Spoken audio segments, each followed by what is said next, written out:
maybe. All right, so I think this is our 36th SLiTHEr, and today we're going to be talking about cures, course-based undergraduate research, and we have Carrie Stone and Kyle Grice leading our conversation. So take it away. Thanks, Sarah. That's a wonderful introduction. So Kyle and I, we have been doing cures for a while. We've been interested in cures for even longer. As it stands right now, as it stands right now, there actually really isn't very many examples of cures in chemistry. So we're sort of a little bit behind our colleagues in biology and biochemistry when it comes to doing these undergraduate research experiences in the laboratory courses. So we want to tell you kind of some things that we've been doing, and we also want to have a little bit of a discussion about where you're at as far as cures implementation and how you can get involved in doing these types of things. All right, so today what we're going to talk about is, first we're going to tell you what a cure is and give you some examples of things that we have done to implement cures in our laboratory courses. Tell you a little bit about, things that we've learned along the way. And then we're going to finish up the SLiTHEr today, where we're going to have a discussion amongst everybody about cures, so a question and answer session. So first of all, what is a cure? And the cure really contains 5 elements. And these 5 elements really are identical to traditional research internships. So any student that does undergraduate research, they would get the idea is that they would get the same benefit of an undergraduate research experience in the course that they are enrolled in. So a cure must have these 5 elements. So they must use scientific practices. There must be some sort of new knowledge that's discovered. The research needs to be relevant. And then there needs to be some level of collaboration among the students, among the mentor and the students, and of course amongst the scientific community.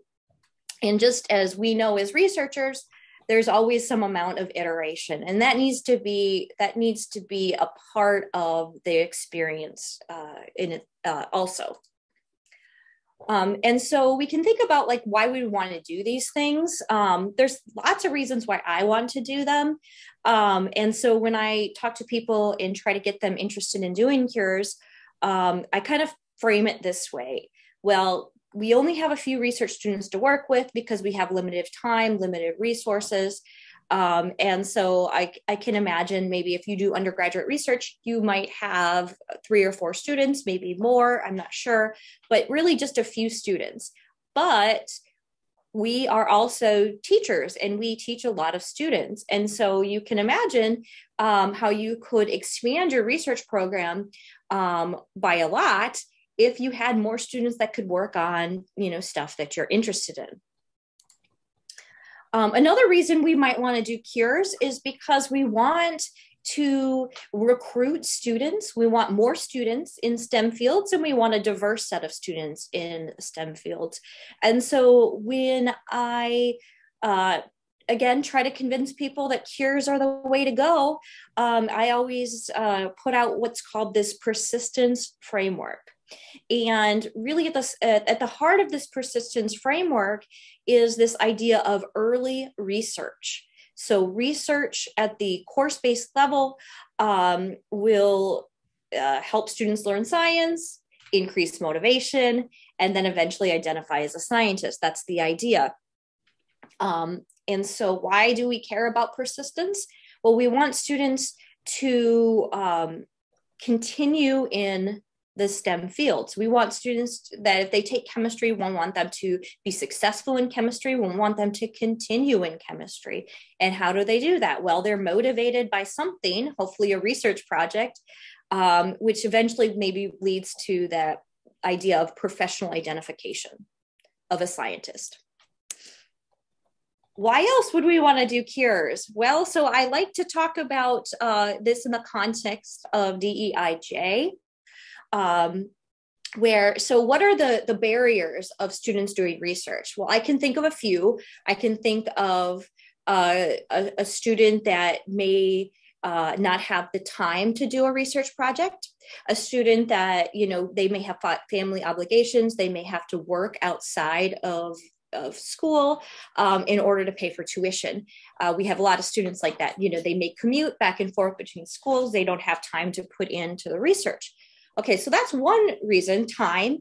They may also not know that this opportunity exists. So they may come from a family where, doing research is sort of not familiar to them.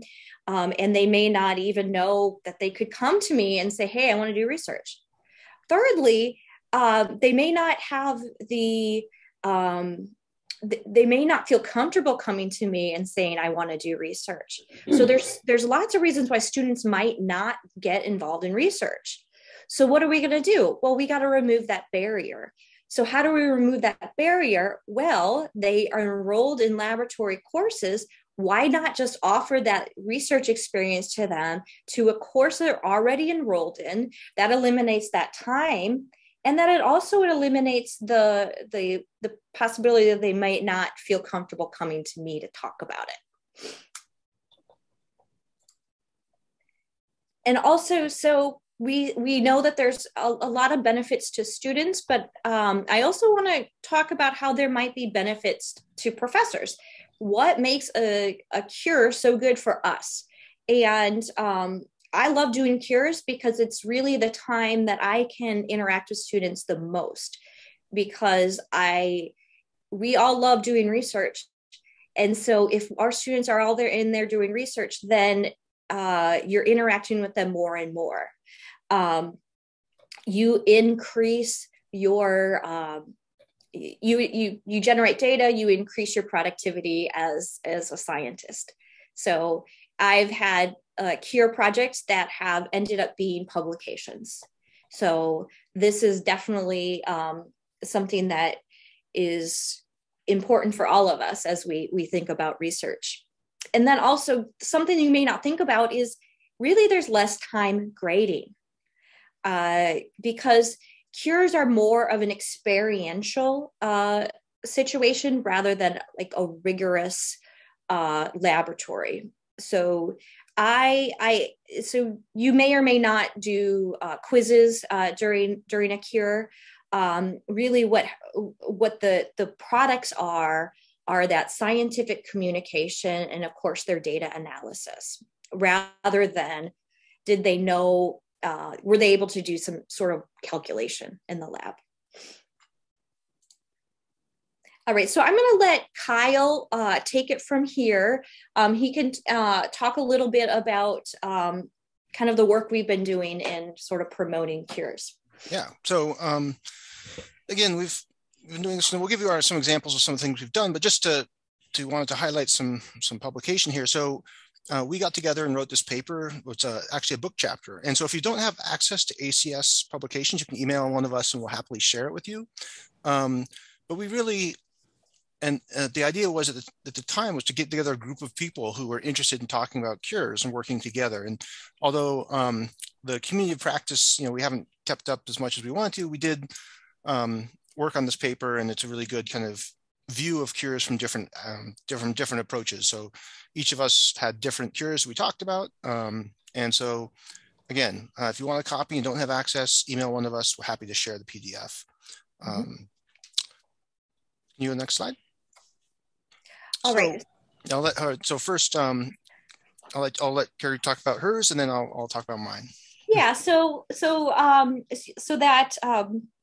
that book chapter, we share a number of what we call vignettes, and they are examples of what has worked for us in the laboratory, either from general chemistry laboratory all the way up to senior level, like inorganics laboratories. So one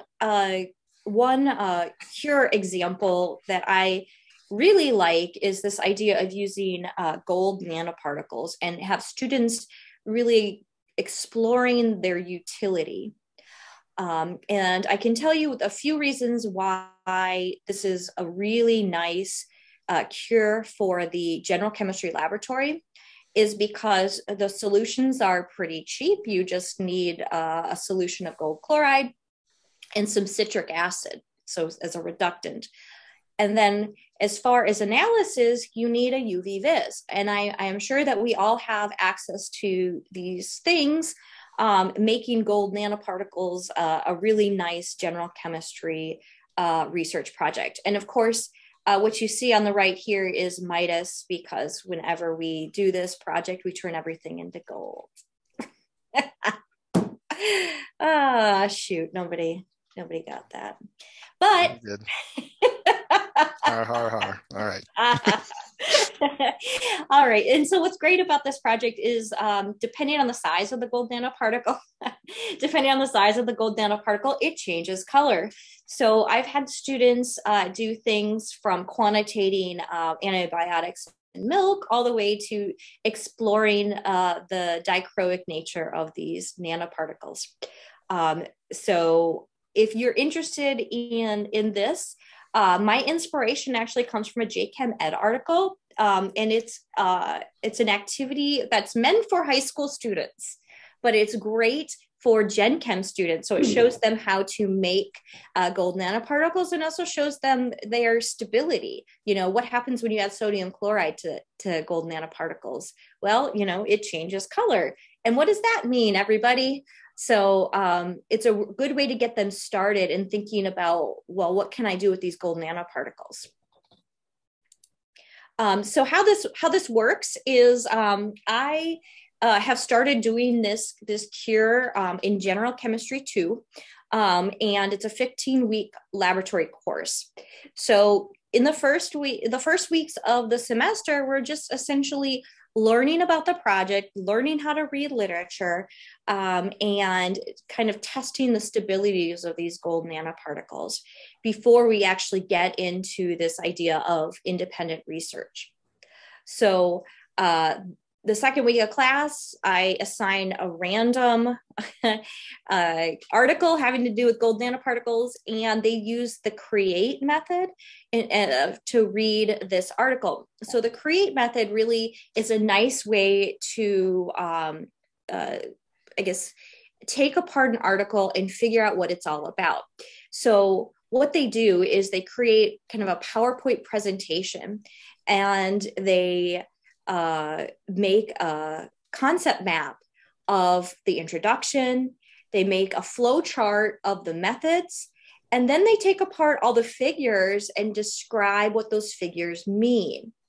And then lastly, they come up with, okay, so now we've done all these things in this paper. What is it that we do next? So I really like, and if you're interested in this, I can send you a PowerPoint presentation on how I do this, but it's a really nice way to get them reading a journal article and figuring out, really diving in and figuring out what that article is all about. And then we have about 6 weeks of independent research. So they will decide on a research project. Hopefully we have all the materials. If not, sometimes they need to go to the grocery store. Yeah, so to get spices or to get lemons or whatever they're doing in order to do this project. And then I highlight something called Celebration of Scholarship. So that's when they present their posters to the Lewis University community. So they get a chance to present their research results in the form of a poster. And then the final week is when all the groups will present their research projects to me and the rest of the lab. All right, so this is pretty busy, but I'm just going to take you through this. So this is how I've aligned this cure with the course learning objectives. So remember that a cure has to have 5 components, and the 5 components are scientific practices, discovery of new knowledge, relevant, collaboration, and the iterative process. And so I've aligned the elements of the cure with the course activities that we do. So For instance, they will analyze data. They will present posters. They will work on a research project that nobody knows the outcome. They work on something that's relevant to the community, and they also will work in small groups. So that's that collaboration piece. And so just looking at so this is the preliminary results of my semester-long gold nanoparticle cure. And you can see that, so I framed this survey along the lines of the cure survey. And Sarah, could you put into the chat the link for the cure survey? And so what it is there's a pre-post survey where students will say kind of where they're at as far as what they've done in the lab so far. So because I wasn't, very proactive in the beginning, I just ended up giving them the post-course survey.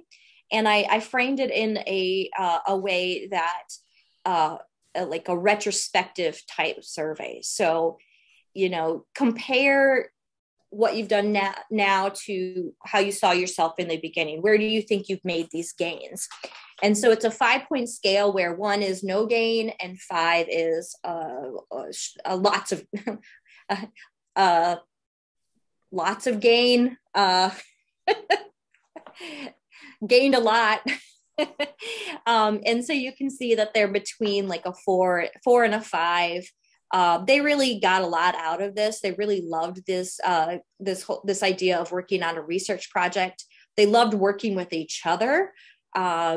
And they actually liked the idea of presenting posters. When I went to see them at their celebration of scholarship, I asked them, first and foremost, are you guys having fun? And they all like, yeah, this is awesome. We're showing everybody what we have. I mean, they were just really excited about it. And that's always so fun to see students that get excited about research. And then just kind of a caveat on that. I had 20 students in my Gen Chem lab. And now I have 5 of those students in summer research right now. I mean, not necessarily working with me, but in total. And so this really got them thinking about research and really got them interested in now doing a full-time summer research project here at Lewis. So I thought that was a win. All right, so I will let Kyle talk about what he had been doing. Yeah, so I've done a couple things, and I've been wanting to do cures in chemistry for a while, but it actually started out in a study abroad I ran with run with a biology professor. So it's actually a biology and chemistry professor running a study abroad where so this was an independent research course and study abroad course that was research as part of the course. So it's pretty obvious that it is a cure. They spend the spring quarter developing their projects in groups and learning about their methods, iterative development, right? And we don't give them anything coming in. So this is juniors and seniors mainly, some sophomores. And then they go in Spain and collect the data. And so we've done this I think I'll be going for my 3rd time, but the other collaborator, he also went 1 year without me with a different instructor. So it's been 4 years. And then the students' projects generally tend to be pretty bio heavy or interdisciplinary. And so lots of random things they get interested in. So like ocean acidification effect on seagrass, where they went and collected seagrass, grew them in and then changed the pH and then measured a bunch of biomarkers and stuff, which is a lot of fun. But again, this is a smaller class. So I did this for a few years, and there's a bit about this in that chapter. And I'm always happy I could talk at length about this, but I wanted to get it into the beginning Gen Chem class. So can you go to the next slide? And so I tried this, this is the end of the quarter, a pilot that I've been doing in my 3rd quarter. So we're a quarter system, a year long is 3 quarters. Each quarter is about 10 weeks. And so it was inspired again by a Chem Ed article. So I didn't just like come up with something randomly, but I saw this and was like, hey, that's cool. It aligns with my research interests, which are CO2 reduction. So I can know what I'm talking about. And in this Chem Ed article, it has a thing where students can make an electrolyzer and then measure CO production. And so I was like, that's really cool. I would be able to measure CO2 reduction to CO and quantify it somehow. And of course, what's, in the literature, putting it into practice is a challenge. And so I knew this was going to be an adventure, but I tried to plan out a quarter to do this. I can go to the next slide. So here's my schedule for a 10-week quarter. Now, I knew that we normally have about 7 or 8 labs a quarter. And so I had replaced most of those, but I kept a couple and with good reason. And so experiment. So the first thing is survey assessment. So I knew I was going to be doing this. And so I reached out to my Chem Ed research colleague, and we talked about it. And he's like, yeah, it'd be great to do a pre and a post survey and get some data on this. And so we applied to an IRB, and we're doing surveys, or they're doing surveys pre and post. We actually have a master's student who's also our TA. We do have a master's program at DePaul, and also my TA in that Cure class, and who's also happens to be someone that Gary knows from undergrad. So, and so that student's doing a master's thesis on chemical education, assessing cures. So we had the standard acid-based lab just to get them experience with using, getting back in the lab and also checking into drawers. And we were going to use pH meters probably. So this was a good time for them to do that. And then I gave myself 2 weeks to run the original, which turned out, give yourself more time than you need is a big thing, because troubleshooting is such a huge part of this. And sure enough, we tried to make the cells. And the first thing that I screwed up was I got water bottles that had ridges on them. So you couldn't tape them together. Well, they just leaked like crazy. So that didn't work the first day. And then the second day we came back, and I was able to get flatter ones. We were able to tape together and get most people working. Some people didn't get all of their original things done, but enough to get some data. And then they had, again, come up with a proposal. And so I gave them a week where they had a regular lab so that they could prep for, just like, write down the procedure, go do it, right? It's not where they don't have to, that week, I could then look at their proposals and buy all the stuff I needed, right? So much of the stuff, when they propose something, you got to say, like, here's some limitations. Like, I don't have $1 billion, but, if there's some chemicals, we can buy them, or might have them. So a lot of things, their proposals were great. I mean, that's one of the things that I think I love about Cures is their creativity. And they're like, oh yeah, that's cool. Or like, oh, that's some things you wouldn't even think about that oh yeah, that would work, and try. And then, so you can see there, it says run mod 1, run mod 2, troubleshooting, final data collection. So I had asked them to do 2 modifications. So they had to do, in the proposal, they had to propose 2 changes so they could see things. They'd have their original unmodified from the Chem Ed paper, and then 2 modifications. And again, give yourself more time than you need. I have 1, 2, 3, 4 days, and it turned out the 5th day was needed. The draft lab and poster due day was needed for some people to finish collecting data. So I ended up pushing the drafts off. I'll still let them turn in drafts, but and then you'll notice I have time for survey pre and post. Again, those were those surveys. So we used what's called the MLLI, M-L-L-I, and I'll put the link in the chat. And then also there's and these are not big surveys. These are pretty small, actually. And then there's one called EDAT, which is a experimental design kind of thing, but it's a 1-page, it's more developed for biology, but we used it unchanged. And so we have pre and post data, but I've got to have my student or the co-student analyze it all. But so this is still preliminary. Hopefully they learn something, but I had fun. And so this is how I framed it. Again, they did a poster, and they're gonna have a poster and a final lab report. They're a group. I wasn't able to schedule, because of the way the timing worked out, to have them give a presentation, but that would be something I would build into the lab next time. So they made posters, they just didn't print them out. All right, can you go on to the next slide? So yeah, so barriers really for kind of implementing this, right? It's kind of nerve-wracking the first time you do it, because you don't know how things are going to go. There are time constraints, but if you build more time into your cure, then you can really give time for that troubleshooting and the issues that'll come up that you don't know. Materials, right? So again, when you're designing it, you kind of have to tell your students the scaffolds of the limitations of what you can and can't do. And that's the same for instrumentation as well. Mm-hmm.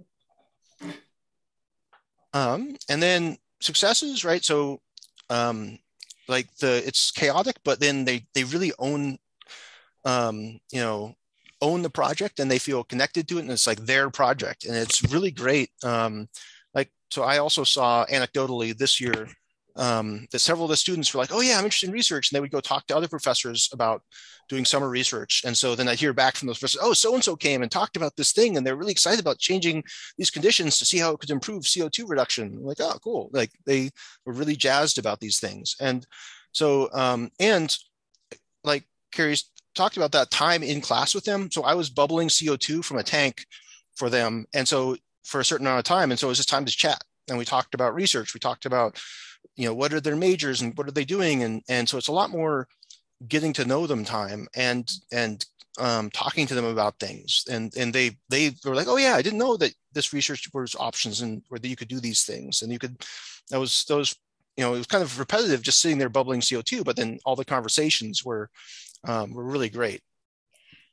Yeah. So Kyle, I just want to expand on that a little bit. So I gave them a post survey, and one of the questions was, has this research experience kind of convinced you to pursue like, a professional training, master's, PhD, and almost every single student either chose that they want to do like a master's level or a PhD level in research. I was like floored by that, because I mean, I don't have like the control where I took a traditional lab and asked the same question, but I mean, that's just amazing to me that so many students are like, yeah, I want to do research. I want to get a master's. I want to get a PhD in some science, either physics or chemistry. So yeah. I should add that speaking of controls, because we're doing the IRB, the control is a standard lab. So we have the same. I've got the student who's doing this project is doing the same pre and post for both the standard lab that everybody's been getting, or this pilot cure to see how it changes those outcomes. Oh, I'd be really interested in seeing how that goes, because I've never had the control. I've just always just thrown myself in there. All right. So next slide. So in addition, like, we wrote that chapter, but there's a lot of other stuff out there. And there's a great Facebook group. So you might have heard of the Facebook group Strategies for Teaching. That's a pretty big one. There's also a pretty big Facebook group called Adding Research to a Class, which is basically like doing cures. And they have a lot of great resources people post there. A plug for Ionic Viper. We just had a recent ASAP JChem Ed publication from the Ionic LC members that you might have taken that survey, but the survey was about inorganic lab, but during the survey, a bunch of stuff came up about cures. And so they were able to study that as well. So if you're curious about cures in inorganic chemistry lab and what other people have said, that's definitely a paper to check out. It's ASAP'd. It might have page numbers now, but definitely check it out.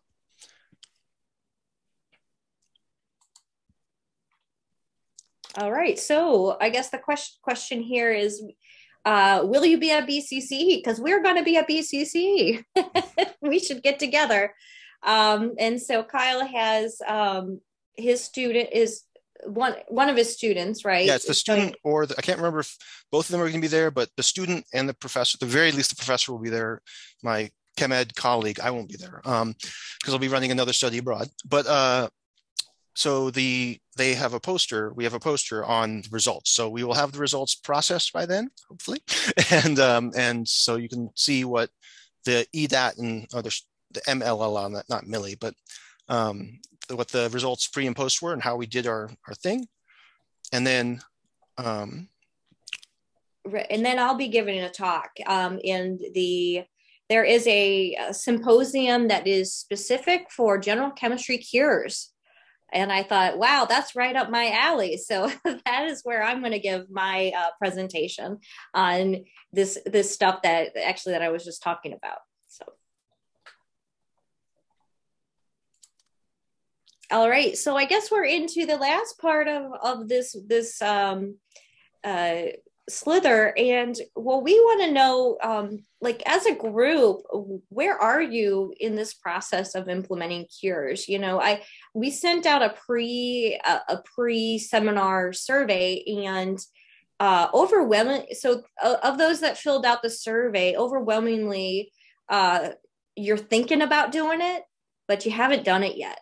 And so that's actually a great place for us to connect, because Kyle and Sarah, our host, and we have been doing this for a while, and I feel like we've learned some things. I mean, but we of course have other things to learn, and so I feel like as a community we can do that. And so I guess the question then comes to where how can we help you? Can we help you get started? Can we support you in what you're doing, or what you plan on doing? So those are the questions on the floor for discussion. So for now, I'm just going to stop sharing. Will that work? Okay. All right. So let's just get started with a discussion. So the pre-survey says that we are not doing cures yet. Is that still true with the group that we have here?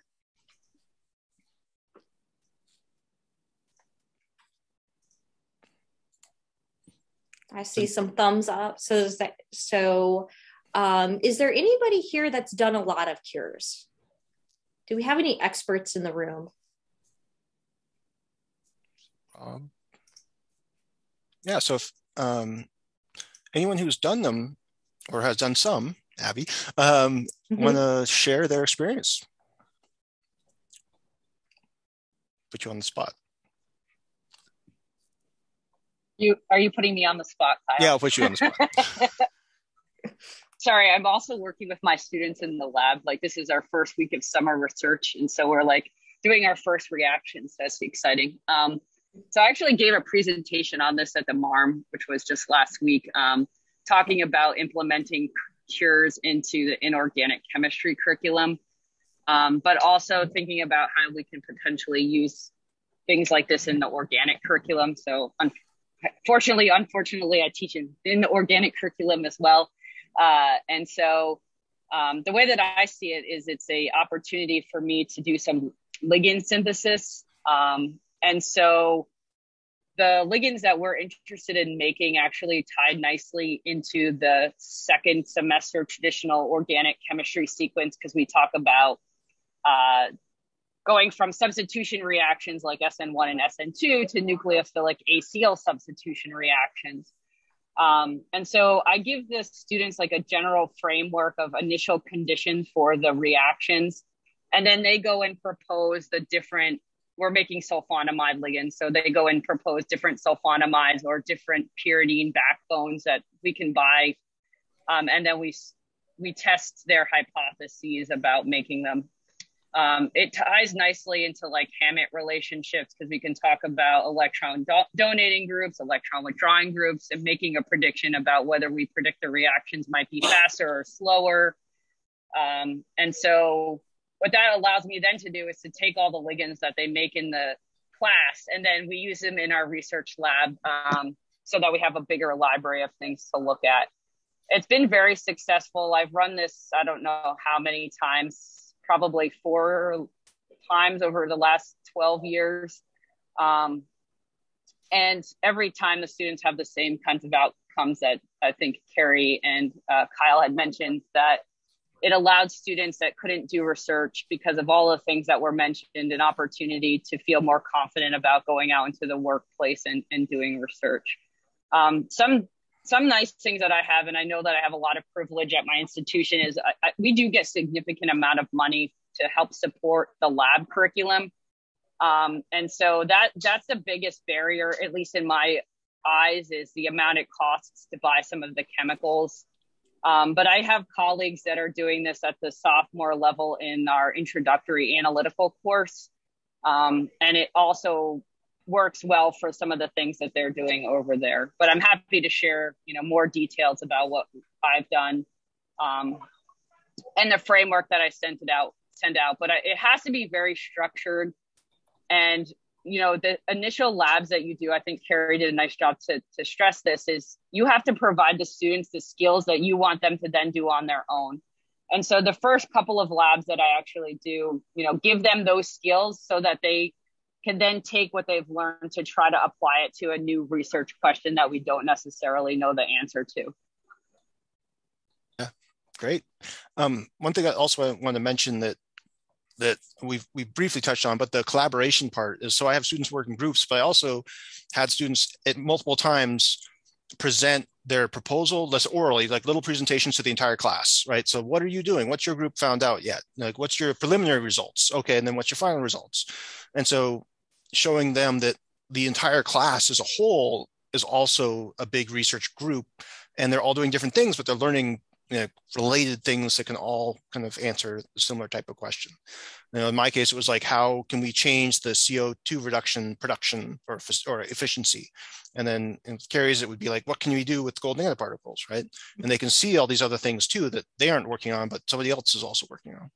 Yeah, you bring up a good point, Kyle. So when you get students that are working in groups to work, get the groups to work together, you eliminate some of those redundancies. Where I had several students that were working on metal remediation using these gold nanoparticles. And so their first job was to create a calibration curve. Well, does every single group need to create a calibration curve? No, they don't. So I got the groups working together so that they could be more efficient and eliminate those places where, you know, we don't need to keep doing the same thing. Anybody else doing cures or interested in doing cures and want to chat about what they've tried or thought about?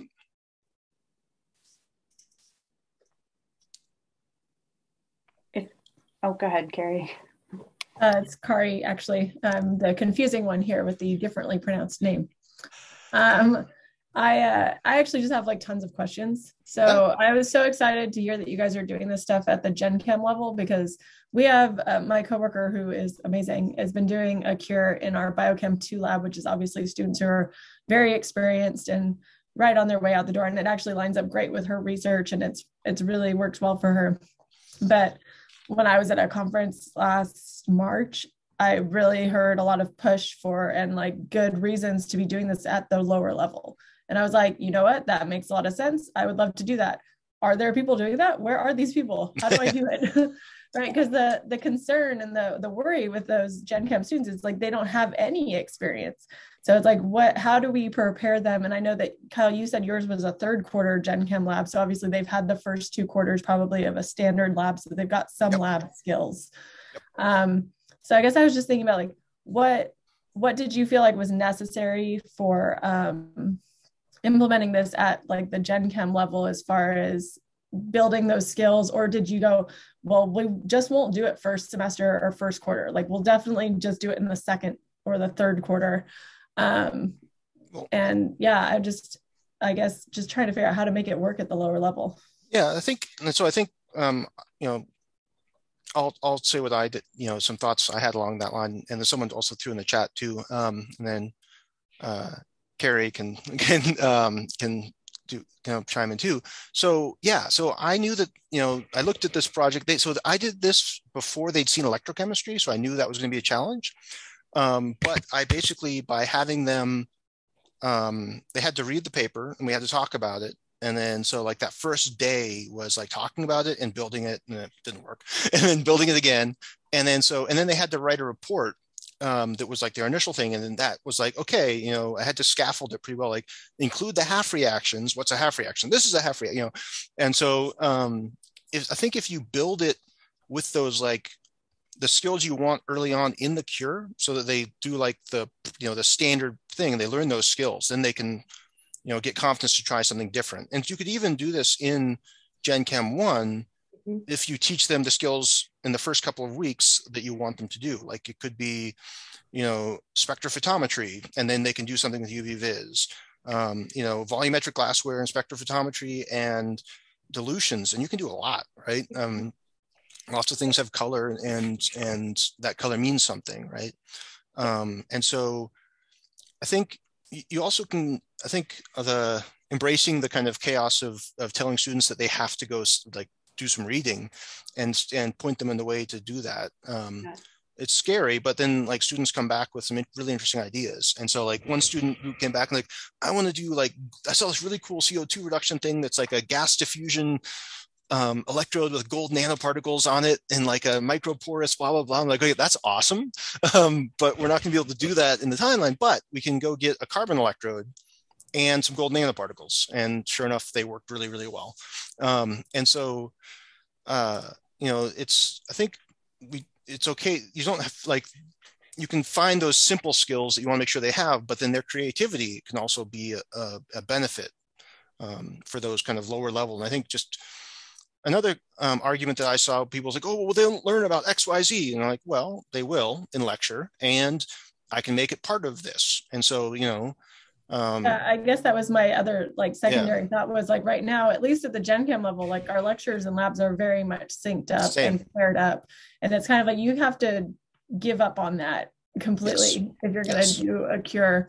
And so that kind of also leads into my other issue, which is like, I don't know how many sections you have of Gen Chem. Like I feel like I'm always battling to do anything that's different at all, even to get us to, you know, maybe we should be making sure our labs are consistent as far as like how we're grading and what we're grading, because our lectures and labs are literally together. And so our students aren't like, and by together, I just mean that they register together, but like the students in this lecture are not all in lab together. They're all mixed up. So it's like the fact that some instructors are doing this and some instructors are doing that creates problems.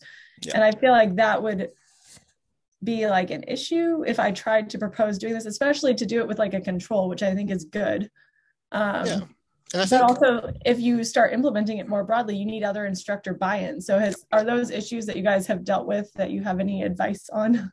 Yeah, and I'll quickly say something, then Carrie can say, but so for me, the buy-in was from the other, like, so we are also very much, you know, lined up, but I said, okay, you know, we know that these benefits happen. Let's assess the benefits and show that it works. So that's why we're doing the pre and post. And I think people get hangups about like, you have to teach this. Well, are they really learning it in one lab? Right? I don't think they're really going to remember every little thing from that one lab they did once. But if they do a project, they're really going to learn and remember something about that project. And so it's also kind of the argument for projects versus, you know, a day in the lab kind of thing. And so, and you can also, you know, I think the next time I do this, I'm going to have worksheets on the days that we don't have anything to do that are on the topics that those could be on that relate to CO2 reduction, if we still do that, or relate to, you know, so it's still, we can still like say all of these things you're learning in lecture also relate to labs still, but maybe you're not doing a lab on delta G or whatever, right? But that's definitely an issue, but you get buy-in by having data. And I should note that I specifically made my section have a label in the course catalog that was different. And you can say, and I emailed the students early on too on the course list saying, hey, this is different.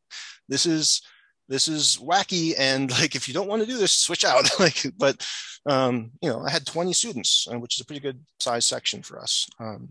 You know, I think 24 is the cap. And so it was just my section just this time. But I know that, for example, in the organic, we have somebody who does kind of like a cure in every organic lab that's every organic lab. They have this project. It's a multi-week kind of, everything's a little bit different, cure-like, pretty scaffolded, but you can do it. Anyway. Yeah, I want to ask Sarah if she'd like to comment on kind of what she was doing, sort of like a skills development for cure. Yeah. So, well, when COVID hit, we weren't allowed to have very many students in the lab at a time. So we kind of just like narrowed down our Gen Chem lab. Like each student was only going to be in lab 3 weeks. So we kind of made like a 3-week skill course where they learn to use like volumetric glassware and do spectrophotometry and some different things. And so I really want to use that. I haven't done it yet, but I want to use that as kind of like a skills, like pre thing to like a cure, kind of, maybe in a Gen Chem 1 class. So I think if you give them the skills, it should be, you know, doable. I will say, as far as buy-in, I've done a cure in our Gen Chem 2 lab, and we kind of based it on the instrumentation that we have. So we have a single crystal X-ray diffractometer. And so we had the kids grow crystals and of things that weren't in the Cambridge crystallography database. And so it was like a little bit like, growing crystals is kind of like black magic anyway. So it was a little bit like loosey-goosey. They didn't have to have like so many hard skills, but we have like 6 or 7 different people teaching those classes, and at least 4 of them bought in and did the project. So if you coming up with the right project, I think is really the key here. But yeah, so there was a question in the chat about, some different things to try, right? Like how much time do you need to do stuff, right? And so it's always a push and pull of like giving kids enough time to build skills, but also enough time to do the projects. And there's never enough time, but. And that being said, there is no magic project that will introduce all the skills that we want them to know. And so you sort of have to make concessions that where you're going to value the experience and the skills, the soft skills that they learn, like presenting their research, collaborating with other students, rather than whether or not they learn how to pipette correctly. So you really do have to make that decision, and like that's actually a big deal when you have to get buy-in from department. It's like, oh, but when do they learn these skills? They come to organic and they can't do anything, and it really can become an issue among colleagues that you're preparing these students not in a way that your other colleagues would want you to prepare them. But there's a lot of data supporting the idea that these cures is a better lab format, because it's rather than doing all these like single traditional labs, because they're doing things the way we do things in graduate school. This is how chemistry works. But if you don't learn it, how to do it, then I don't know. I'm sort of babbling right now, but yeah, I think again, the buy-in. You're learning how practitioners actually operate in the field. Yeah. And to me, that's better than whether or not they can handle a pipette.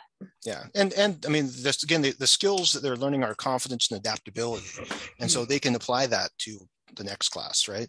And so if there is some specific thing that someone's like, they have to learn this, make it a central part of the cure, right? They have to use pipettes for their solution making.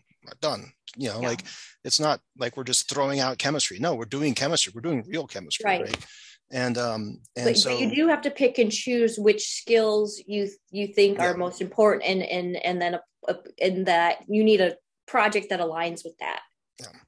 Yeah. So like with the Gold Nanoparticle project, they're going to get really comfortable doing spectrophotometry, right? Yeah. Because they use it a lot more than just that one time in lab where they put a cuvette in and out and just measure an absorbance and process like an equilibrium that's already, the answer is already known, right? Yes, and they're making solutions and they're making calibration curves, and there's a little bit of pipetting involved. So they're doing all those things, but they're not doing every single thing that we expect them to learn to do in Gen Chem, and that's okay, because they're learning the other things that to me are more important.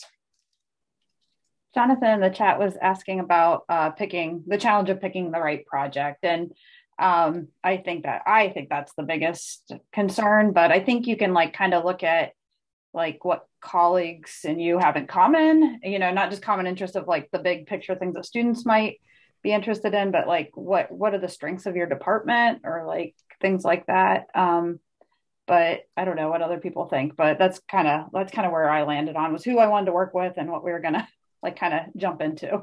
Yeah, CO2 reduction is what my research. And so I was like, this is cool. It's not exactly what I would do in my lab, but I can talk to them about what I do in my lab too. And so it was that related interest to my own thing. And you saw Abby talking about making ligands that she can then use, right? So if you can make it a win-win for your own research interests, right, too, that's just fantastic, right? And students are still learning, they're still doing chemistry. It's just also helping you.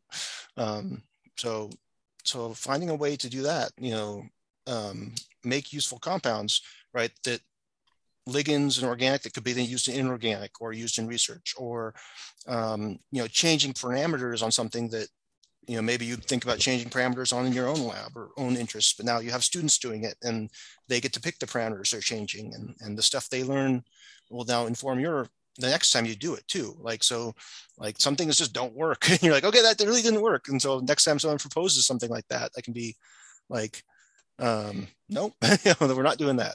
Yeah. I was just going to say that was some of the advice I got when I was first looking at my teaching job, was if there's any way to incorporate my research into my teaching labs, that it would be extremely helpful. So I feel like there's a large number of people here who are PUIs. And so I personally haven't figured out how to do that because I teach Gen Chem labs, but it's possible I'll figure it out one of these days. But my coworker who I was talking about, like, she does natural projects research. So she's literally taking samples from her research plans and having her students in biochem do the extractions and the growth and the purification and the characterization of those products and testing them against cell lines. And she's literally basically having them do her research. Yeah. I mean, you could do similar bio-y like things in Gen Chem. So for example, titrations, you could do titrations of complexation or of pKa's of things, and then have them like, or you could have them do spectrophotometry of interactions of things. So like you could pick a central like peptide that's interesting that then students can just like do something with, right? So on that line, I one of the projects that I've done before is enzyme immobilization on metal organic frameworks. So it sort of brings in something I'm interested in, which is enzymes, and then something that my colleague is interested, which is he works on metal organic frameworks, and it worked nicely, and it actually turned into a project that I'm still working on. So there are ways to incorporate even bio things into Gen Chem, because a lot of your students will be biology majors, I'm assuming, right? Yeah. So they know what an enzyme they might is. even like that stuff. Yeah. And so you can bring, just the scaffolding and background is what you provide, right? The background of what is a MOF, how does it work? What is an enzyme? How does it work? And then, but then when they're in practice, like these, there are things that they're learning, like working with enzymes, working with solutions, working with solid materials, right? Making solutions, calibration curves, all these really good skills that they're going to need if they do research. Right. So we're kind of running out of time here. Scott had a question about P-Chem and physical chemistry cures. Does anyone know anything about like any good research on that? There's I know in our book chapter, we kind of like highlighted some different. Yeah, there's some references out there in the book chapter. There was a great one that was I saw that was like, I don't know if it was a cure, but it was kind of like project-based, where it was like molybdecene interacting with a biomolecule, and it was just like analyzing it physically, like it was kind of like biophysics, like analyzing with a variety of different interaction methods with a variety of different techniques, kinetic and thermodynamic values and everything. There is a wealth of information on cures in JChem Ed. So if you're, you're just searching around JChem Ed, I bet you can find a P-Chem cure. It's or if it's just a lab in JChem Ed, sometimes that sparks an interest. So for instance, that was where my inspiration came, was a JChem Ed article, as Kyle's too. I think Samantha had a really good point here that if you, like she mentioned, ecology on different bodies of water, like if you pick like sampling something that's relevant to your students, like locally, that can be important, and it's something different that hasn't been studied before. So I think that's like a really nice way to go as well. Yeah, and there's, again, a lot of it's spectrophotometric. You can like show the students the kits, like the hack kits and other kits that are known, then you can have them do it like kind of just build yourself from spectrophotometric titrations, basically.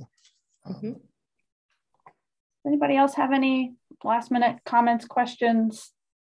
Yeah, I had a quick question. Thank you guys very much. Every time I look into it, I'm always kind of like what we said before about, at the Gen Chem level, especially, you're really like I'm always focused on the techniques and the things that I have to cover. And the more I get into my teaching career, I realized I'm not going to teach everything, right? Like eventually I just need to start here, become a scientist and go. So that's kind of what's in my head as I think about it. But for the people that have done it, have you seen a good turnover, and has it like blossomed into your research group then too? The upper level students that then do research? I have had a nice little funnel of students in my Gen Chem cures going into my research lab. And then I also we have a master's program here, and then that sort of leads into the master's program. And it's just, I don't know, it's really sort of helped me advance my research agenda. Yeah. I mean, even from just this source of students that really want to do research. Yeah, so even my Gen Chem thing, I've had 2 or 3 students already, and the quarter's not even over yet, come and ask me about research. And so I take students from Gen Chem all the time anyways. So I think it's going to be, get them early. Yeah, of course. Yeah. But yeah, so it's definitely a big outcome. Mm-hmm. Yeah, it's one of those benefits that we always talk about the benefits to students, but really that's a big benefit for us, because that advances, our productivity, which is then going to get us promoted and, become famous and, infinitely wealthy. No. Yeah. But and so I dropped my email in the chat. You can also email in, we're not hard to find online, but if you want a copy of the PDF of that chapter, some people don't have access to ACS books chapters, so just shoot us an email and I'll happy to send you a PDF. Or if you just want to get online and chat about something that you want to do, like, troubleshoot, whatever, we'll, Kyle or I Sarah. And Sarah's done this a lot with her crystallography cure. And we're also, you can find this in the Discord on Viper's Discord, or just, we can chat in another venue. But yeah, cures is something that, I'm hoping that the results from my study will show that, it is better than our standard lab in terms of some of the research outcomes that these surveys, and that could be a whole nother SLiTHER sometime later. It's like looking at these types of, if you want to really try to analyze something with a pre or post survey, like what do you do kind of thing. But there's surveys out there. I didn't create anything from scratch. Oh yeah. Yeah. That's not in our expertise. Yeah. Well, we're right at an hour, so I don't want to keep going too much longer, but thanks everyone for coming, and hopefully we can continue these conversations. And thanks, Kyle and Carrie.